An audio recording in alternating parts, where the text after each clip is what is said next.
Y está con nosotros Leandro Santoro también, diputado por la Ciudad Autónoma de Buenos Aires, por el Frente de Todos, politólogo, docente. Para mí, Leandro recién se lo decía, y no es chupamedismo ni nada, pero viene a aportarle al debate en el último tiempo categorías superadoras de lo que usualmente debatimos en política en la Argentina. Es mi impresión, corre por mi cuenta. Hablamos de derechas y no hablamos de la derecha. Significa que hay varios grupos, varios conceptos que organizan comunidades de sentido, que incluso tienen dificultades para ponerse de acuerdo en términos de una estrategia electoral única. Por eso yo creo que hay que mirar a la ultraderecha, en el caso de la Argentina, por el sencillo motivo de que por más que sea testimonial en términos electorales, al no tener condiciones para acordar con la derecha del PRO, probablemente el núcleo duro del PRO se corra hacia la ultraderecha para evitar una fuga electoral hacia ese lado. Entonces, para ponerlo más claro, puede ser que Esper y Milei, aunque no saquen muchos votos, condicionen a que Patricia Bullrich radicalice mucho más su discurso y lo incomode a Horacio Rodríguez Larreta. O sea, tiene impacto en la vida concreta y real de todos nosotros. Condiciona la política cotidiana. Claro, pero su existencia, digamos, no solamente se tiene que medir en términos de la representación electoral, sino de la influencia sobre el clima de época y sobre el clima del debate ideológico.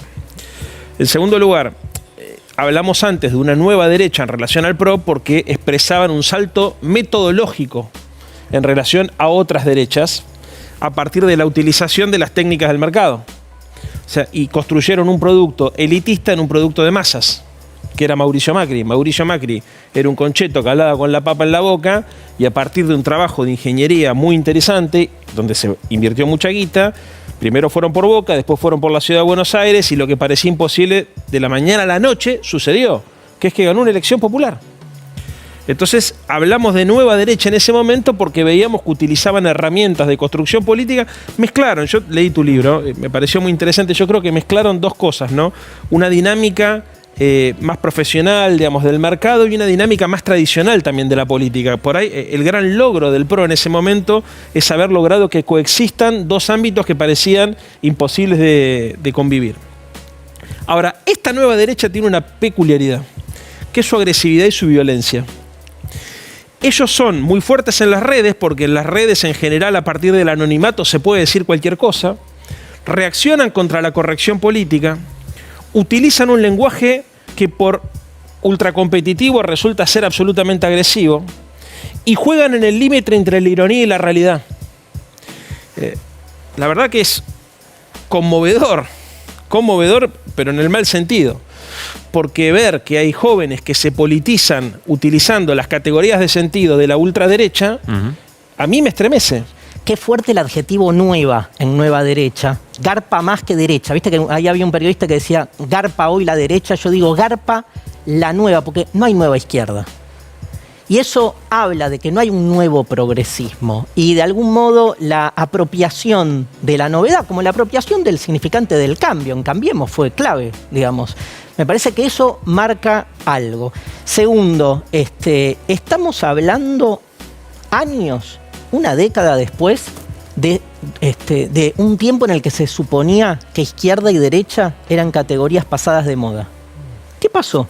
Yo recién decía antes que empiece el programa, yo creo que habría que analizar esta década que pasó en dos lustros de politización. El primer lustro, 2010-2015, con la muerte de Néstor, con la derrota de Daniel Scioli, un proceso de politización por izquierda donde la juventud argentina resignifica viejas banderas de los 70, se vuelve a comprometer, o sea, le agrega novedades a la discusión política y fundamentalmente recompone la relación entre la política y la cultura y la subcultura, casi te diría. La cámpora, muchas veces se lo digo a mi amigo Larroque, para mí en ese momento era como una tribu urbana, ¿no? Donde los que íbamos a ver a los redondos, los que nos gustaba gritar en la cancha y los que hacíamos de la amistad un culto, sentíamos o envidia porque queríamos ser parte de eso o algunos directamente se hacían parte de eso, ¿no es cierto? Ahora, entre el 2015 y el 2020 se dio un proceso de politización por derecha tan intenso como el que se dio en la primera parte de la década, pero de signo ideológico contrario, que tuvo una peculiaridad. No lo vimos, porque el encuentro no fue un encuentro personal, fue un encuentro mediado por las redes sociales y se empezaron a construir comunidades e influencers, que son tipos o minas que logran, digamos, ponerle contenido a esta batalla cultural que generaron una cantidad de adhesiones enorme, que al principio lo minimizamos, pero que ahora estamos dándonos cuenta que es necesario empezar a pensar argumentos para combatir culturalmente, ideológicamente y filosóficamente y hasta éticamente a esta nueva derecha con conceptos que necesariamente tienen que ser revisados, porque el bagaje intelectual, cultural y conceptual que nosotros veníamos teniendo hasta acá, me parece que para las nuevas realidades queda desactualizado. ¿Leandro, es democrática la derecha en Argentina? Me quedé pensando en el concepto de autoritarismo, porque sería una suerte de autoritarismo sin Estado. Es un autoritarismo de nuevo tipo para nosotros. Es impensable en América Latina imaginarse un partido autoritario que descrea, por ejemplo, no sé, un Estado absoluto. Así que es un debate interesante. ¿Cuál es el problema que tiene este debate? Es que estamos analizando cómo va evolucionando el monstruo mientras el monstruo está naciendo y está saliendo del cascarón. Yo creo que también es la consecuencia de... Y gobierna. ¿Cómo que? Y gobierna, digamos, en distintos... No, pero en el caso de América Latina hay algo más allá como fenómeno. Sí, gobierna Brasil, por ejemplo, ¿no? Pero hay algo que es llamativo, que es que desde mi perspectiva los dos paradigmas ideológicos dominantes hasta acá están en crisis. Nosotros, que somos la centroizquierda o la izquierda racional, democrática, feminista, tenemos dificultades para definir qué es el estado de bienestar y hacia dónde lo queremos llevar. Y la derecha ha tenido enormes dificultades y sigue teniendo hoy enormes dificultades para definir un modelo de acumulación económica y de estabilidad social, ¿no? Por ahí en Europa es más fácil, digamos, ¿no? Porque las discusiones no hacen que millones de personas vayan a la pobreza y al hambre. Acá, en América Latina, es más difícil. Entonces, estamos viendo cómo evoluciona esto. Es un proceso, la verdad, abierto. Y esto, la característica que tiene el proceso en América Latina es su apertura. De hecho, todos estos debates, que nosotros evidentemente habremos visto el mismo debate, ¿no es cierto?, donde se tiraban los libros, ¿por qué nos llaman la atención? Porque nosotros identificamos el fenómeno, identificamos el sujeto social. Yo identifico un sujeto social que es básicamente el disconforme, digamos, ¿no? Es la persona que tiene bronca porque tiene la sensación que todas las respuestas posibles fracasaron y que entonces a partir de... A ver, hay una cosa muy loca que es la aparición del Joker, la película del Joker, como explica también y pone en imágenes algo que todos veíamos que estaba pasando, que era la bronca social contenida y la dificultad de los sistemas tradicionales del estado de bienestar norteamericano y del sistema de partidos para contener eso. Entonces estamos viendo cómo se va organizando, digamos, y creo que en los próximos años eso va a estabilizarse de alguna manera, a pesar de que hasta ahora no logramos encontrar cierta lógica racional en todo este magma que estamos tratando de describir hoy acá. Yo quiero separar dos cuestiones acá. La antipolítica de la despolitización. Yo creo que el giro neoliberal fue un giro antipolítico y despolitizante. Pero hoy la nueva derecha es repolitizadora. Es antipolítica porque se nutre de la antipolítica tradicional, pero lo que plantea es una repolitización de la sociedad, obviamente desde sus posiciones. ¿Cuál es la posición que a mí más, digamos, me impacta filosóficamente hablando? Que son básicamente esencialistas. O sea, la nueva derecha tiene una concepción metafísica de la naturaleza, creen en un orden natural cerrado y definitivo, por eso son tan antideconstructivistas y por eso se ponen tan entre cejas a los grupos que plantean la apertura, la deconstrucción, la disolución de los órdenes metafísicos de la realidad. Escuchamos recién a alguien que dijo Dios es la única verdad. Digamos, me parece que está bueno entender que en ese sentido, más que de una derecha liberal, son bien conservadores en su manera de pensar la naturaleza. A veces uno comete el error de pensar, ¿viste? Cuando decís todos los religiosos son iguales, todos los peronistas, todos los gorilas. Bueno, no. La heterogeneidad es clave en esto. Y me interesa hacia dónde ha ido desplazándose la gran grieta. Si podríamos hablar de la gran grieta.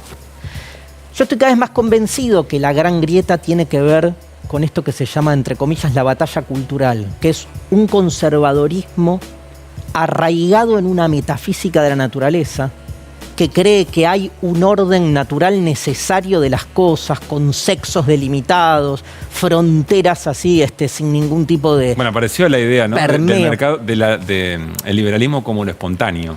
Me encantó, porque la idea de espontaneidad marca otra categoría que en filosofía la llamamos contingencia. ¿Sabes lo que es la contingencia? Lo que puede ser de otra manera.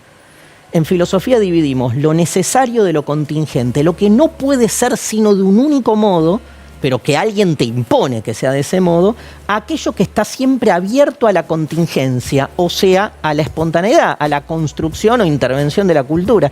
Parece fundamental que hoy la gran grieta se juega ahí, ¿no? Izquierda y derecha yo lo veo más ligado en ese lugar. Invitamos a Jorge Alemán a la charla. ¿Qué dice Jorge? ¿Cómo le va? Está vía Zoom desde España, escritor, psicoanalista. Aquí estamos, Jorge, saludándolo con Darío Stanraiver, con Gabriel Bomaro, con Leandro Santoro. Gracias por estar acá. No, gracias a ustedes, un verdadero gusto. Gracias por estar a esta hora. ¿Qué hora es allá en España, Jorge? Tardísimo, estoy en desventaja. Deben ser, no quiero mirar, pero bueno, soy noctámbulo. Bueno, así nos quiere. Gracias. Jorge, estamos reflexionando sobre las nuevas derechas. Recién Leandro Santoro mencionaba al Guasón como una figura que vos también utilizaste hace poco para hacer una referencia de estas nuevas derechas. Sí.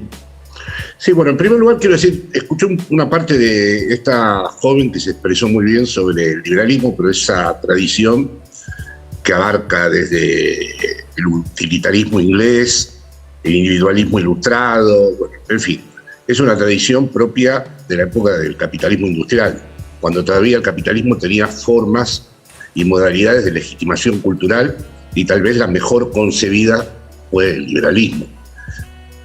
Tengo simpatías incluso por algunos autores liberales como Richard Rorty. Ahora actualmente ese liberalismo como tal ha dejado de funcionar. Me permito apelar a ese lugar común. Un fascista es un liberal asustado. Y hoy en día hay una permeabilidad absoluta entre los partidos de la derecha, de la corriente principal, supuestamente liberales, y llevan, digamos, en su frontera misma, en una frontera porosa, a los movimientos de ultraderecha. Esos movimientos de ultraderecha, yo no los llamaría en absoluto nacionalpopulistas, pero esto sería ya muy largo, porque me parece un acto de pereza intelectual inscribir en el mismo lugar a Donald Trump, a Bolsonaro, junto con los movimientos nacionales y populares en América Latina, o con Unidas Podemos en España, o con Mélenchon y Corbyn. Es decir, hay que interrogarse muy seriamente a quién le beneficia semejante masividad conceptual. Ajá. Es decir, desde luego no participo de eso, pero este es un debate ya de otro orden. Y Jorge, concretamente, ¿qué riesgos ves, digamos, de estas nuevas derechas en la acción política en la Argentina? ¿Y qué desafíos representan, por ejemplo, para el gobierno del Frente de Todos o para los espacios progresistas? Bueno, a ver, las derechas actuales están desinhibidas. No pertenecen ni al orden católico conservador ni a la tradición, digamos, moderna liberal. Es una nueva derecha transgresora que se caracteriza por haberse apropiado y haberse resignificado sobre la palabra libertad. La izquierda es la que viene a amargar la fiesta porque quiere regular, quiere controles estatales. La pandemia, por supuesto, ha agudizado muchísimo esta cuestión. Esa derecha está desinhibida. Los partidos de ultraderecha son el plan B del neoliberalismo. Esa retórica que tienen sobre sindicalismo o sobre organizar nuevos impuestos o defender el Estado-Nación es absolutamente falsa. Gobiernan ya en varios lugares y bajan los impuestos, están absolutamente ajustados al programa neoliberal. Quiere decir que el neoliberalismo comprende tanto a las derechas conservadoras tradicionales como a las ultraderechas emergentes. Uh-huh. Por supuesto, si uno considera que las ultraderechas emergentes son el grupo neonazi de los ultrasur de Madrid, no, eso no, pero esos son sectores, esos no son los sectores que menos preocupan. Claro. Vox va a gobernar, por ejemplo, con el Partido Popular dentro de pocos días aquí en Madrid, porque coinciden en un montón de aspectos. Entre ellos, la consigna es comunismo-libertad. ¿Y cuál es el comunismo? El gobierno, antes para ser llamado comunista uno tenía que decir verdaderamente cosas de cierto peso, como la expropiación de la banca, la nacionalización de los monopolios, la reforma agraria, etc. El mismo programa de Salvador Allende, cuando era joven, en una instancia democrática tenía esto en el programa, pero un comunista se supone que es este gobierno de coalición que hay en España. Y la libertad son ellos. ¿Qué quiere decir libertad? Evidentemente es la libertad del mercado y tiene muchísimo que ver con estar poniendo todo tipo de objeción que proceda a la restricción del Estado. Bien. Por lo tanto, las tradiciones liberales, me hubiera gustado conversar esto con Antonella, no tienen otro destino que reinscribirse en los movimientos nacionales y populares. De hecho, el kirchnerismo es un ejemplo cabal de cómo muchos aspectos pertenecientes a la tradición liberal, me refiero al matrimonio igualitario, recientemente a la ley del aborto, fueron inscritas en el movimiento nacional y popular, no en la derecha. Dicho esto, además creo que en el macrismo hay muchos elementos comunes y de hecho han firmado un manifiesto en común con los de Vox, a favor de la libertad. Hay muchos elementos comunes con la nueva ultraderecha, a la que considero no nacionalista popular, sino neofascista, neoliberal, aunque el término sea un poco engorroso, o una suerte de, si se quiere, posfascismo. Está claro, ¿no? Está claro el riesgo y la escena. Jorge, gracias por este ratito, por estar despierto. No, te mandamos un gran abrazo. Un abrazo para todos, que son todas personas que quiero y admiro. Gracias. Un gran abrazo. Gracias, Jorge Alemán, charlando y metiendo enriqueciendo un poquito el programa de hoy.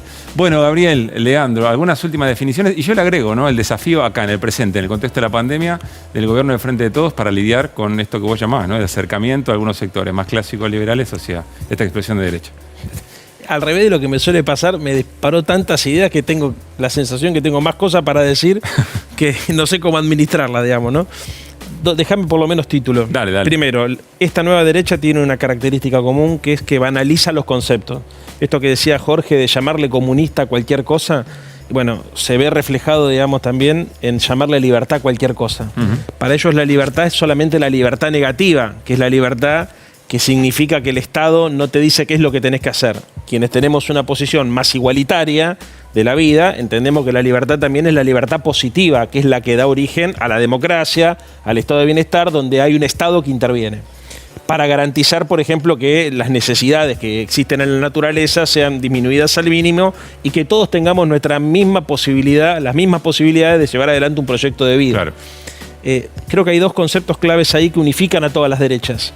El antiestatismo, son profundamente antiestatistas y antiintervencionistas, ellos descreen de eso como consecuencia de este darwinismo social del que hablaba recién el compañero Z.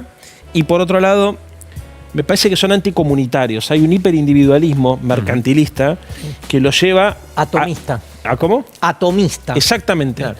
Entonces, a veces el problema que hay en este debate es que hablamos en lenguaje distinto. Entonces, el problema para poder construir explicaciones comunes con quienes vienen de una formación tan dogmática es que cuando nosotros hablamos de comunidad, ellos que te dicen, lo que decía Margaret Thatcher, la sociedad no existe. No existe la sociedad, existen individuos aislados. Cuando nosotros hablamos de cooperación, ellos que te dicen, no, existe la competencia, ni altruismo, ni autolimitación, ni amor. Esas tres A desaparecen en el vocabulario de la derecha. Ellos piensan solamente en la hipercompetencia, en el hiperindividualismo y en el hipermaterialismo. Yo creo que son muy eficaces en las redes. Son muy eficaces en este giro dado a llamar la espectacularización de la política. Lo manejan muy bien. Ahora, siempre dijimos en este programa, no es lo mismo democracia y zapping. Tampoco es lo mismo democracia y redes. Podés ser trending topic todos los días, otra cosa es tener los votos. Me parece que esa diferencia es una diferencia que hay que poder sostener. Gracias, Gabriel. Gracias, Leandro. Me gustó lo de compañero Z. Ese que queda. Darío le dicen todo, compañero Z. Última definición y a ver si esto sirvió para algo, Darío. Creo que, Cortito, creo que sí, sirvió para mucho y que lo que queda pendiente, y un poco escuchando a ambos invitados, es la relación entre la política y el nuevo mundo de las redes sociales. Me parece que todo lo que hoy estuvimos discutiendo tiene que ver con un formato nuevo. Decir comunista o libertad, cual si fuese una etiqueta, es más propio de las redes que de la política tradicional. No sea cosa que esas redes hoy están escribiendo la dramaturgia de la política. Yo creo que ese es el problema. Cómo la política se está volviendo cada vez más un asunto de la virtualidad digital. Bueno, nos fuimos, el programa voló. Y como decimos siempre, tratemos de identificar a ver qué preguntas nos quedaron a partir de la participación de Gabriel, de Leandro y de Darío, más Jorge y Antonella, y me parece que con eso nos habremos llevado un montonazo. Nos fuimos, gracias por estar ahí. El próximo lunes estamos, ojalá con Luli. Luli, te extrañamos mucho, te queremos. Y a cuidarse, che. Dale, nos vemos pronto, chao.